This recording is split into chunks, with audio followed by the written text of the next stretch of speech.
Hearing on the Committee of Judiciary and Hawaii Affairs will come to order. It's Wednesday, February 9th, 2 o'clock. We are via video conference, and the only item on today's agenda is HB 1536 relating to the judiciary budget.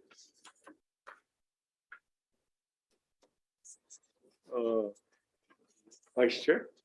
Sure. We have a number of people here to testify today. First up, we have the State of Hawaii Judiciary in support.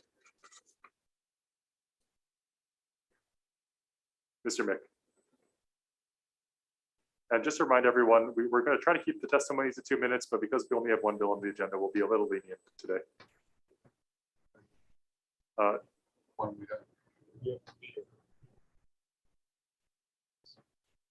Mr. Mick, I don't think your sound is coming through.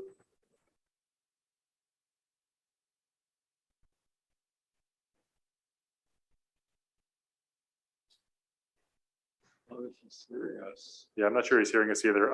Let's pass by Tom Mick for now and go to the Hawaii County Bar Association in support.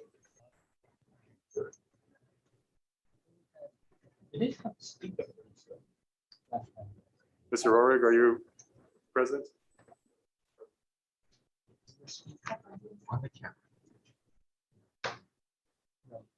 No, I was saying the audio's not working. Can you hear us? Mr. Rohrig, you're muted.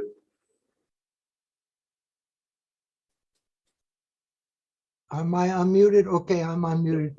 Are you ready for my testimony? Yeah, please proceed. Okay. I've been asked by the Hawaii County Bar Association, which is most of East Hawaii lawyers, some West Hawaii lawyers, but mostly East Hawaii lawyers, to testify regarding House Bill 1536. Our president, Michelle Oishi, submitted some testimony that you have, a one-pager, and I made some comments at the bottom of that, and when I submitted it to you. And after I did that, I had a lengthy discussion with some of my contacts in the bar here on this island. And I'm here to comment as succinctly as I can what the condition is of the judiciary at the present time. We generally work in concert with the Chief Justice on these matters, but there are a lot of other sources of input, and I don't want to get into everybody's name and address and so forth, but I do want to say that as you folks are probably aware, and I became aware years ago when I served in this very committee in the 60s and 70s when I was in the legislature, the judiciary at the present time has some grave difficulties. And in the Third Circuit here in the Big Island, we have some grave difficulties. Most of them are related to COVID. Most of them are related to manpower. We have judge vacancies, slots, I should say, where we have people in those slots. Here in Hilo, we have 2 judge slots that are being funded. There's judges sitting in them, Judge Ng and Judge Kubota, but those slots are not properly funded. And you folks and the judiciary, CJ probably know better than I will or ever will know how to take care of that. But that's one problem we have. The other problem we have is more generalized, and it's the same problem in all of the counties. And that problem is we have a terrible manpower problem that was brought on mostly by COVID.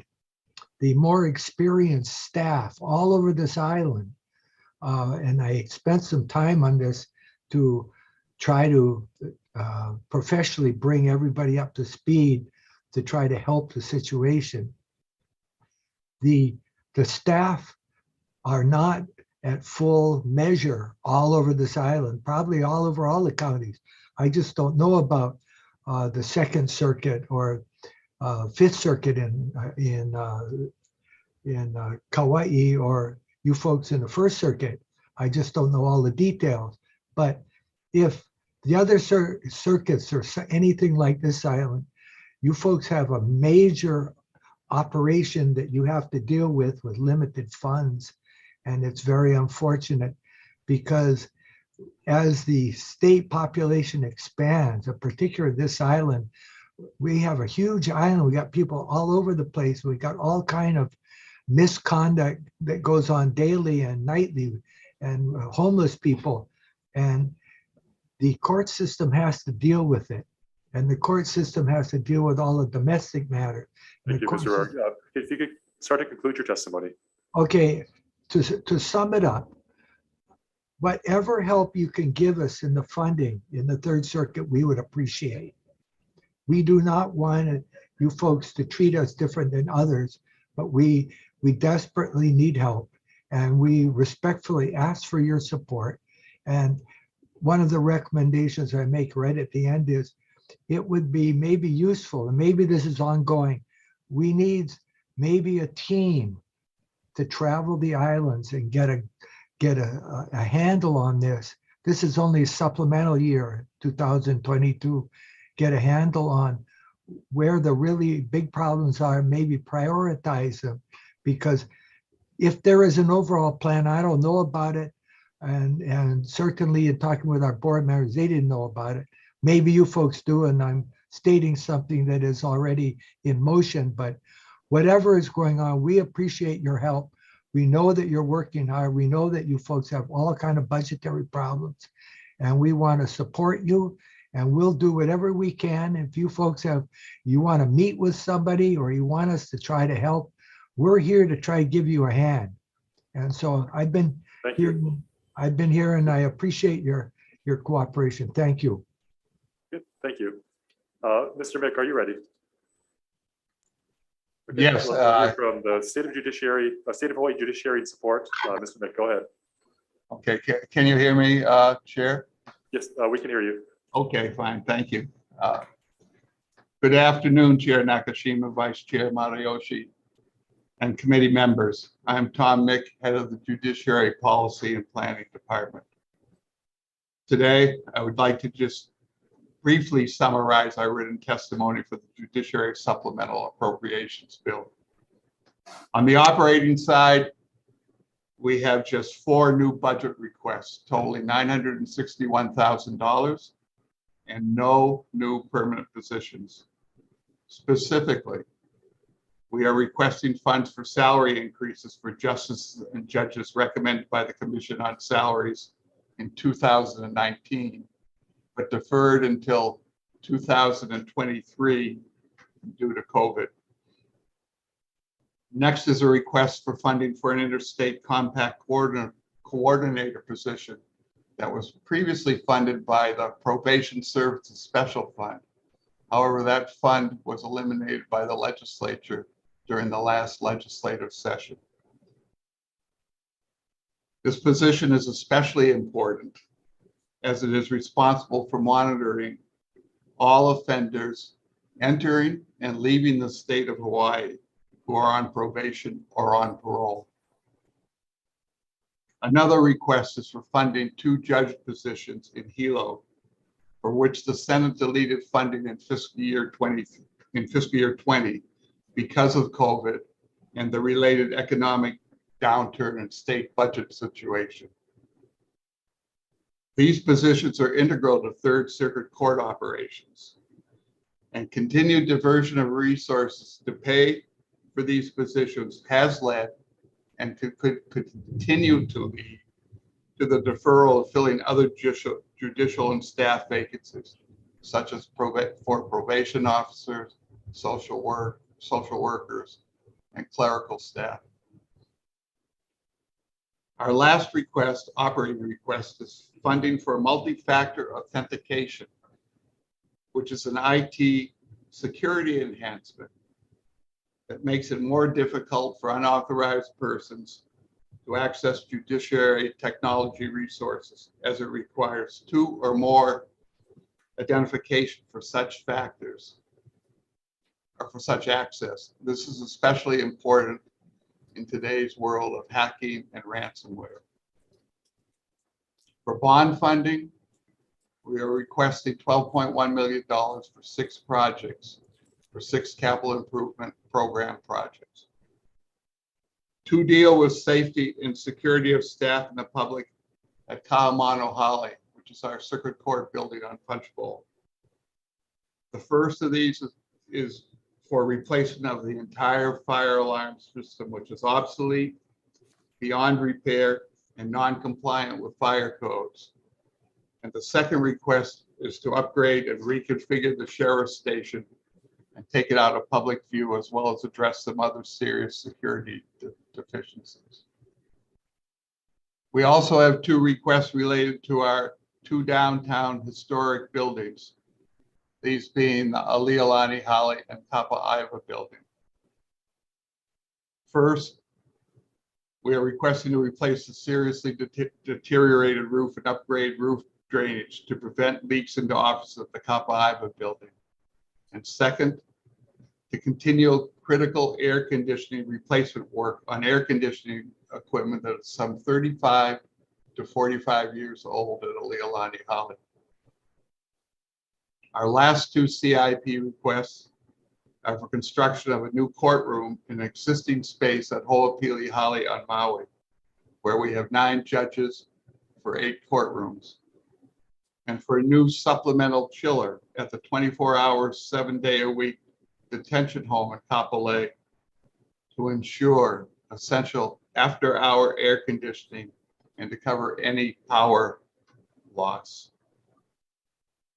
In summary, the judiciary respectfully requests your support for supplemental operating and CIP budget requests. Thank you for the opportunity to testify on this measure. Thank you. Next up, we have Volunteer Legal Services of Hawaii in support. Good afternoon, Chair, Vice Chair, and members of the Committee on Judiciary and Hawaiian Affairs. My name is Rachel Figueroa, and I'm the Executive Director of Volunteer Legal Services Hawaii, testifying in support of House Bill 1536, and respectfully request an amendment to the proposed judiciary supplemental budget. Volunteer Legal Services Hawaii requests that the purchase of services contract for general civil legal services be restored in the judiciary budget. In 2019, the legislature provided a total of $750,000 to Volunteer Legal Services Hawaii and Legal Aid Society of Hawaii through a combination of a purchase of services contract in the budget and grants in aid. Volunteer Legal Services, like other nonprofits, suffered a loss of funds during the pandemic. At the same time, the need for services increased. We respectfully request your passage of House Bill 1536 with amendments. Thank you for your time. Thank you. Last up, we have Legal Aid Society of Hawaii in support.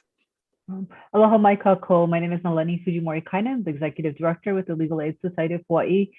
Thank you, Chair, Vice Chair, members of the committee for taking our testimony today. We are also in strong support of this bill, but asking for amendments to include general civil legal services in the amount of $750,000. We are also asking for consideration by the committee to restore some of the funding for guardian ad litem and parent counsel services. Thank you for this opportunity to testify and happy to answer any questions that you may have. Okay, thank you, members. That's the last testifier we have, but we also have the Hawaii State Bar Association, Hawaii State Bar Association Appellate Section, the West Hawaii Bar Association Board, Hawaii Access to Justice Commission, and the Hawaii County Bar Association, all submitting testimony in support. Members, any questions? Rep. Ward. Thank you, Chair. Mr. Mick, I have 2 questions. First, thank you for your testimony. The first question is that shopping list that you indicate because you didn't get the funds that you put in the biennial budget? Or is it something that, hey, you didn't know that these things were needed? Then I have a follow-up question. Well, Representative Warren, I'm not sure what shopping list you're talking about. These are the. Oh, no, all the things that you just, sorry, I didn't Okay. mean to say that to belittle it, but it was a long list. It was a kind of a laundry list, then I should use the analogy. Yeah, we decided that we'd be very modest with our budget request this year because it is a supplemental year. And at the time we were preparing the request or going through the process, there were still active COVID situations. I think in August we had the Delta surge or whatever. So we kept our request modest. So that's why we only have 4 operating requests and 6 CIP requests. Okay, one of those was the pay increase, which Yeah. I think we are coupled together at the hip for postponement until January 2023. Is that correct? That's correct. Wouldn't you put that in the next biennium budget, or did you just mention it now? You didn't want to put it in this budget? No, this is the fiscal year 23 budget. January 1st, 2023 is fiscal year 23. Oh, okay. So you need, how much money is in actually the pay increases? Well, since we're going with back years, it's $377,000. 277,000. Okay, it's a bit of a chunk of change. And the last one, Chair, if I may, this is more the macro picture. What is the average time between conviction and sentencing? You know, we've got all this pretrial detainee problem, and I want to see how much time actually is there between actually going to trial and these pretrial trainees who were basically saying, give them no bail and all the other sort of thing. How long is the wait? Well, I'm not sure I would know that, so I'm going to defer and ask if either Rod Miley or Brandon Murray can answer that, since I wouldn't know. Okay. And they're on this. Rod knows everything because he's been around for many years, pre-COVID and other ones. Rod, good to see you. Good to see you. I'm so sorry to start with a disappointment, but I do not have that information at hand. We can report that back to you if that would be Yes, okay with you. The Representative chairs Ward. usually like to receive it first and then they pass it to the committee members. But I would Yeah, appreciate Rod, that. why don't because- you send it to Chair Nakashima and he can distribute it to the rest of the committee. But we're not going to, my understanding is we're not going to be voting today. So we've got a little bit of time. Yeah. Okay. Thank you for that. Vice Thank Chair. you. We'll make sure to follow up. Okay, good. Members, any Thank other you. questions? Thank you, Mr. Mick. Thank you, Chair. Members, any other questions? Seeing none, Chair? Yeah, thank you very much, everybody, for your attendance.